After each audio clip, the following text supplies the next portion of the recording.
início às nossas atividades da noite, vamos fazer a nossa prece, elevando o nosso pensamento a Deus, nosso Pai, a nosso Mestre Jesus. Mais uma vez agradecê-los por essa oportunidade de estarmos aqui em busca de esclarecimento, em busca de consolo, pedindo a Deus a espiritualidade maior que ilumine os nossos caminhos e nós possamos sempre, pelo menos numa tentativa, num esforço, num grande esforço, de vivenciarmos os ensinamentos de Jesus, a fim de que possamos alcançar a nossa evolução espiritual o mais breve possível. Que assim seja. Graças a Deus.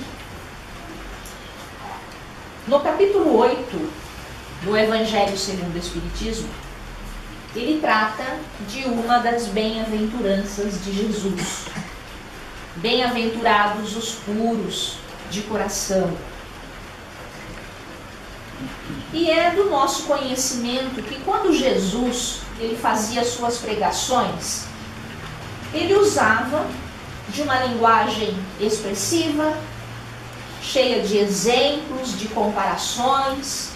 Ele se utilizava de parábolas para tornar os ensinamentos acessíveis a todos, desde os mais simples até aquelas pessoas que tinham maior conhecimento. E no Sermão do Monte, ou Sermão da Montanha, um dos ensinamentos de Jesus diz respeito à pureza de coração. E no Evangelho existem duas citações de Jesus. Uma delas, bem-aventurados os que têm puro o coração, porquanto verão a Deus.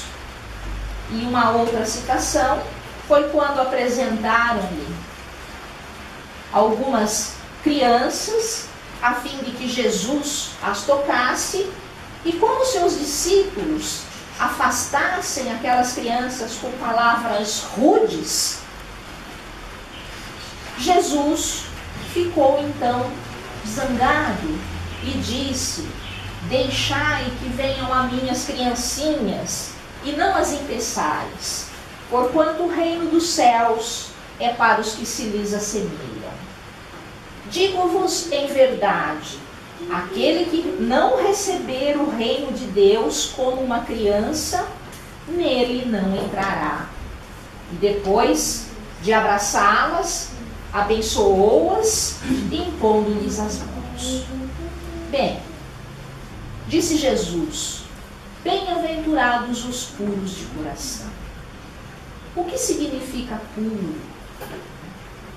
Então, puro é aquilo que não tem mistura, que não tem alteração, que é límpido, que é claro, transparente, que não tem manchas. E por que puro de coração?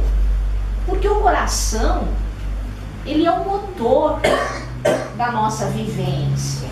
É de onde provém sentimentos, as emoções, a ordem das nossas ações, ou seja, tudo aquilo que pensamos, sentimos e falamos e fazemos provém do coração.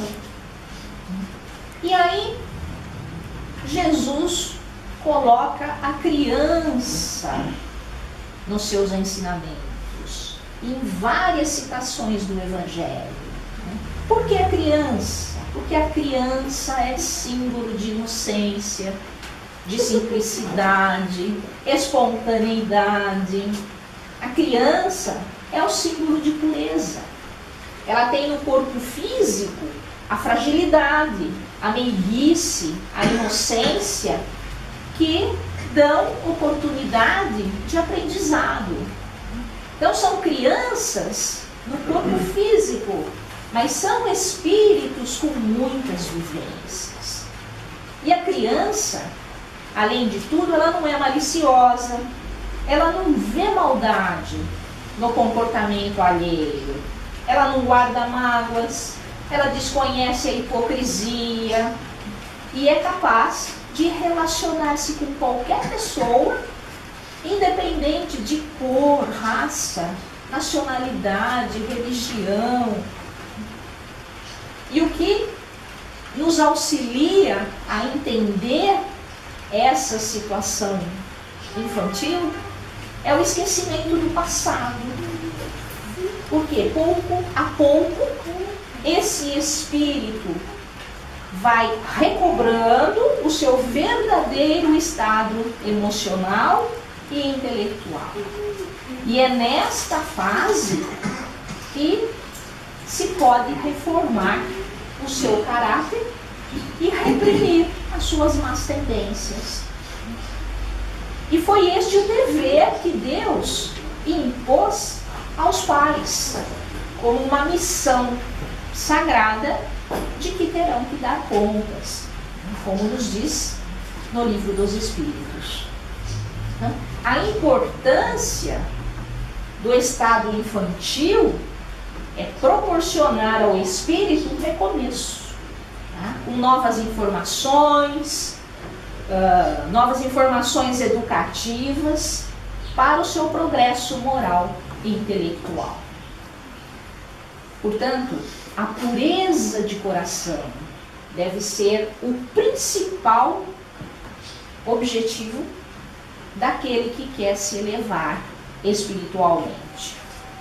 Assemelhando-se à criança que é inocente, sem defesas, o indivíduo terá mais possibilidades de não só se conhecer, como também conhecer o seu próximo. E aí Jesus também fala a respeito do reino de Deus, ou reino dos céus. O que é? É um lugar? Não. O reino dos céus, ou o reino de Deus, não é necessariamente um lugar especial, mas principalmente um estado de espírito. É um estado de felicidade, de paz, de alegria. E é um estado típico dos espíritos puros. E para sermos merecedores desta morada, nós temos que progredir ainda muito. Para entrar no reino de Deus, para entrar na intimidade de nós mesmos, nós precisamos resgatar a criança que fomos e que estava aprisionada através de ambições, dos vícios, das mazelas. E a partir daí, o seu espírito vai evoluindo, adquirindo conhecimento e, através da educação dos pais, caminhando pelos ensinamentos divinos. Quando Jesus disse: deixai que venham a mim as criancinhas, ele propôs que se dirigissem a ele todos aqueles, como crianças indefesas, necessitassem de amparo, de apoio, de acolhida. Porque para Deus, nós ainda somos crianças espirituais, nós ainda somos carentes de amor, de orientação. Nós precisamos higienizar a nossa alma, limpar o nosso interior.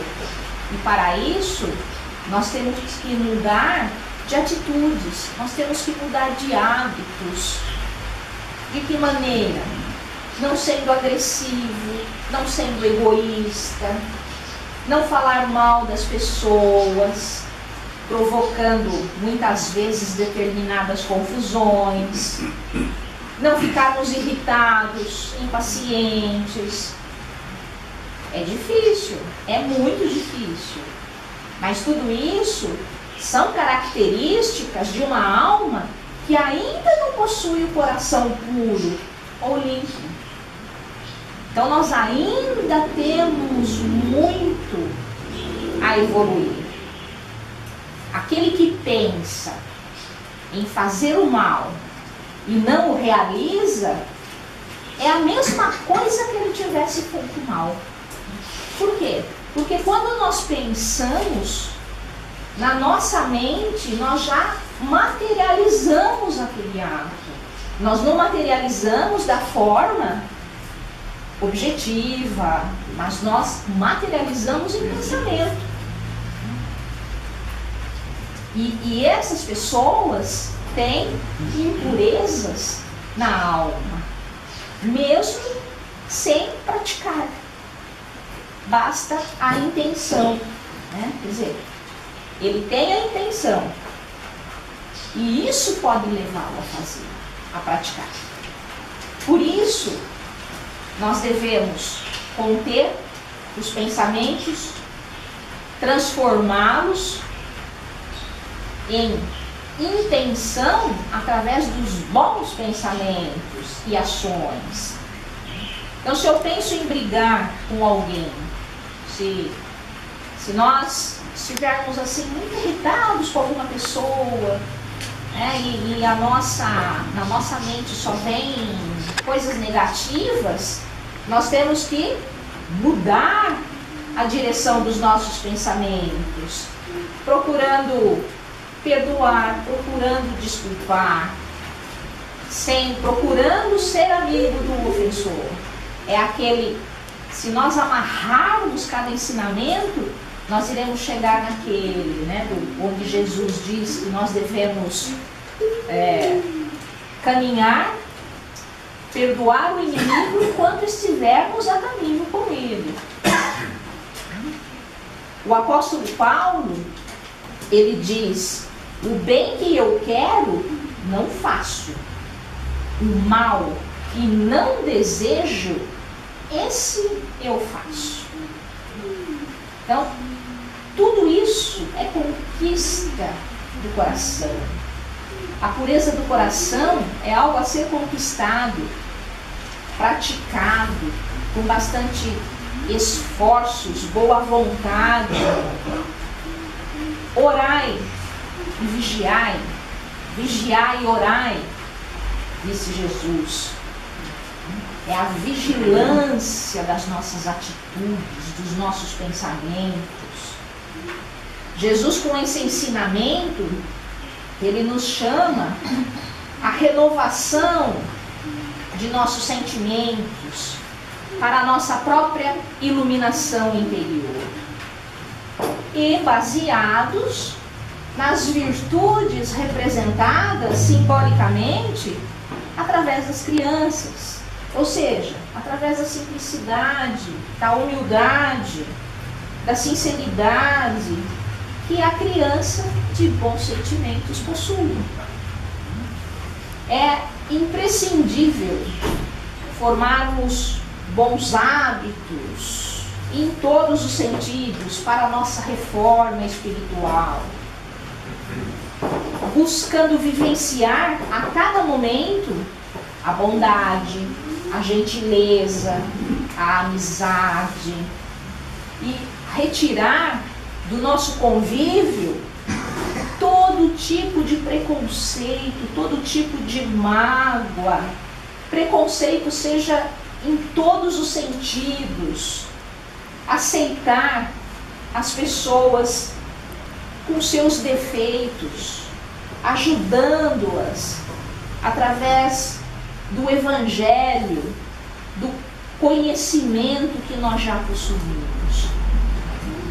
Não vamos segurar para nós o que nós conhecemos. Na medida do possível, procurar orientar aquele nosso próximo. Nós não precisamos saber todo o Evangelho em toda a sua essência, mas o pouco que nós conhecemos, transmitirmos àquele que necessita e buscarmos praticar esses ensinamentos. Porque não adianta eu falar para aquele que está necessitado faça isso, se eu não faço o que Jesus disse? Ninguém vai ser mais bem recebido no plano espiritual porque é rico, porque é muito importante na terra.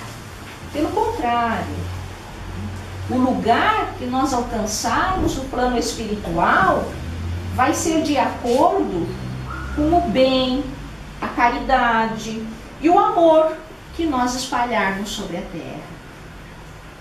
A maior riqueza e a pureza da alma vem do amor que possuímos e doamos. Então, muitas vezes, um que é muito rico, ele tem um coração bom, ele tem um coração que o faça ajudar, auxiliar, e muitas vezes é o contrário, né? Às vezes o pobre, aquele que não tem nenhum tipo de importância, nenhuma função social elevada, ele não dá tanto exemplo quanto o rico proporciona. Então não é pelas coisas materiais que nós seremos reconhecidos no plano espiritual, mas é pela pureza de coração e de sentimentos. Kardec diz que a verdadeira pureza não está somente nos atos. Então, está também no pensamento, que é o que nós temos colocado até agora. Aquele que tem puro o coração, ele não pensa no mal. O que também procede do coração? As belezas, a justiça, a misericórdia, o amor, a caridade. O coração, ele é fonte de nobreza altruísta. É luz que ilumina o desânimo, a descrença, a discórdia. Devemos guardar em nosso coração a mansidão, a humildade, cultivar a prece, vigiando o nosso comportamento perante o próximo. Às vezes, nós vemos a prática de alguns comportamentos que parecem puros, mas que no fundo, essa pureza exterior, ela pode ser apenas aparente e acaba mascarando aquilo que vai no coração, nas intenções. Só que Deus não vê a aparência, mas Deus vê o coração. Então não adianta a gente ajudar alguém para alcançarmos, sermos importantes, no sentido de sermos importantes. Olha, eu ajudei, olha, eu fiz, olha, fui eu que... Isso para Deus não importa, isso é aparência. O coração é morada do Criador e é dele que procede o maior espetáculo da vida, que é o amor. O corpo, ele é o templo do Espírito, mas o coração é o palco sagrado da caridade. E aqueles que têm um pensamento ruim, eles sofrem as consequências desse ato, né? Então, aqui uma importante distinção, dizer, à medida que avança na vida espiritual, aquele espírito que envereda pelo mau caminho, ele acaba se esclarecendo e se despojando pouco a pouco das suas imperfeições, conforme o seu maior ou menor esforço. E ele tem o livre-arbítrio. Então, todo pensamento mau resulta de uma imperfeição da alma. Mas de acordo com o desejo que alimenta de depurar-se, de acordo com a sua vontade em querer evoluir, mesmo esse mau pensamento é uma ocasião dele se adiantar. Por quê? Porque ele repele por energia esse pensamento ruim. E é uma forma de esforço em querer apagar essa sua má conduta, esse seu mau pensamento. Ou seja, naquele que nem sequer concebe a ideia do mal, já existe um progresso. Naquele a quem a ideia do mal ainda aparece, mas ele a repele, existe um progresso a se realizar. Naquele que pensa no mal e nesse pensamento se compraz, o mal ainda existe com toda a plenitude. Então, Deus, ele é justo. E ele leva em conta todas essas gradações. Né? Porque cada um de nós está num estágio evolutivo. Gandhi, ele disse certa vez que se toda a literatura espiritual da humanidade perecesse e só se salvasse o Sermão da Montanha, nada estaria perdido. Então, olha a importância desse Sermão da Montanha que Jesus proferiu para todos. Bem-aventurados os que têm puro o coração. É uma das bem-aventuranças. Então, são aqueles que estão isentos de pensamentos impuros. E todos nós atingiremos esse patamar. Mas para isso é preciso vivermos ainda uma série de encarnações, uma série de existências para conseguirmos alcançar. O Espiritismo, ele nos ensina que o espírito progride e está sujeito à lei de causa e efeito. Alcançar a perfeição só depende de nós. Jesus disse: o reino dos céus está dentro de nós. Basta nós descobrirmos a pureza de coração, extirpando, arrancando o egoísmo de dentro de nós mesmos, o orgulho. E todo sentimento impuro é um exercício que podemos iniciar em qualquer situação, a começar pelo nosso lar, pela nossa casa, com os nossos entes queridos, em nosso ambiente de trabalho. E ele é para ser vivenciado no nosso dia a dia. Ser puro e simples requer esforço. Mas, como somos todos dotados de livre-arbítrio, nós iremos optar pelos caminhos que nós acharmos melhores para nós. Então, se nós adotarmos o caminho da pureza de sentimentos através da mudança de atitudes, o nosso futuro será bem melhor. Ao contrário, nós vamos ainda tropeçar em muitos obstáculos até chegarmos lá. Nós chegaremos. Mas é importante nós começarmos a mudar a direção dos nossos pensamentos. Porque assim a nossa vida será mais feliz, né? Seremos bem-aventurados, como disse Jesus. Obrigada pela atenção de todos. Que Jesus nos abençoe.